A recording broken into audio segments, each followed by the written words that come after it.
নির্বাচকের পদ থেকে বাদ পড়লেন লিপু, তার জায়গায় দায়িত্ব পালন করবেন মাশরাফি। সেই বিষয়টা ক্লিয়ার করে দিয়েছে আমিনুল ইসলাম বুলবুল। আমিনুল ইসলাম বুলবুল আর একটা কথা ক্লিয়ার করে দিয়েছে, বর্তমানে যে বাংলাদেশের যে ক্রিকেটের অবস্থা, এইখান থেকে এখন যদি ভালো একজন যদি নির্বাচক যদি না বসে, তাহলে আমাদের বাংলাদেশ ক্রিকেটটা কখনো উন্নতি করা যাবে না। এখন দেখুন আমাদের বাংলাদেশে ফিরাতে হবে সাকিব হাসানকে। সাকিব হাসান স্যার আমাদের বাংলাদেশ ক্রিকেট একেবারেই অসহায় হয়ে গেছে। এখান থেকে এখন দেখুন তারা দেখুন কোনো ফরম্যাটেই ভালো করতে পারতেছে না। সাকিব হাসান হচ্ছে বাংলাদেশের একজন বড় অলরাউন্ডার। তিনি এই ক্রিকেটে যদি না থাকে তাহলে ক্রিকেট একেবারে ভেঙে পড়ে।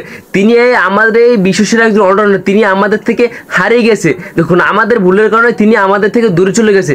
তিনি মাত্র ভাই 5 থেকে 6 মাসের জন্য মাত্র রাজনীতিতে যুক্ত ছিল, সেটাই তার বড় দোষ ছিল। তিনি এখন ভাই কেন ভাই আমাদের থেকে দূরে থাকবে? তিনি ভাই এত বড় একজন সুপারস্টার ভাই আমিনুল ইসলাম বলবো সাকিব হাসানকে নিয়ে আরো অনেক কথা বলছেন। তিনি ভাই একটা কথা ক্লিয়ার করে দিয়েছেন কালকে ভাই সংবাদ সম্মেলনের পর।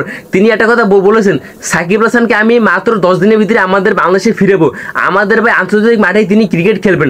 আবারও ভাই সাকিবকে দেবো ভাই আমি আবার অধিনায়কের দায়িত্ব, আর ভাই মাশরাফিকে দেবো ভাই নির্বাচকের দায়িত্ব, আর ভাই তামিম ইকবালকে কোনো ভাই বোর্ডের দায়িত্ব দিতে হবে। তাহলে আমাদের এই বাংলাদেশ ক্রিকেটে উন্নতি করা যাবে। স্যার আমাদের ক্রিকেটে কখনো উন্নতি করা যাবে না। এখন দেখুন আমাদের সবার আগে পরিবর্তন করতে হবে, আমাদের যত বোর্ডের যত নতুন স্টাফ আছে তাদেরকে পরিবর্তন করে আমাদের এখানে ভালো ভালো ছেলেদেরকে বসাতে হবে, তাহলে আমাদের ক্রিকেটে উন্নতি আনা সম্ভব।